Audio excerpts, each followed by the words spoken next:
Balita po sa labas ng bansa, bigo ang US Congress na maipasa ang budget ng Amerika para sa susunod na taon. Dahil dito noong Martes, ipinatupad ng White House ang partial shutdown sa ilang US federal agencies. Balikan natin ang detalye sa ulat ni Dennis Cortez. Sinutdown na ng pamahalaan ng Amerika ang ilang tanggapan nito matapos bigong maipasa ng Kongreso ang budget para sa susunod na taon.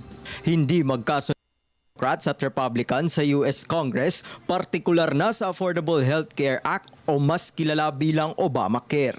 Mariing tinututulan ng oposisyon ang nasabing panukala dahil sa malaki ang gagastusin ng gobyerno dito. We find ourselves in this moment dealing with a law that's causing unknown consequences and unknown damage to the American people and to our economy.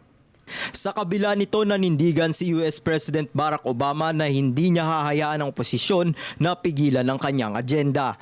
Hi everybody. As President and as your Commander-in-Chief, I've worked to make sure you have the strategy, the resources, and the support you need to complete the missions our nation asks of you. And every time, you've met your responsibilities and performed with extraordinary professionalism, skill, and courage. Lubos na maaapektuhan ang ekonomiya ng Amerika dahil sa shutdown, partikular na ang trading sa Wall Street. Bukod pa dito ang pagsasara ng ilang museum at government institutions.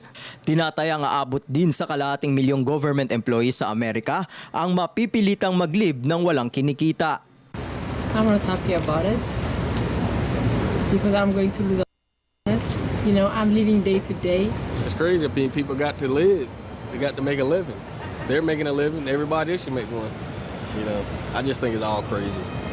Ito ang kauna-unahang pagkakataong sinutdown ng gobyerno ng Amerika matapos ang 17 taon. Para sa Telebisyon ng Bayan, Dennis Cortez.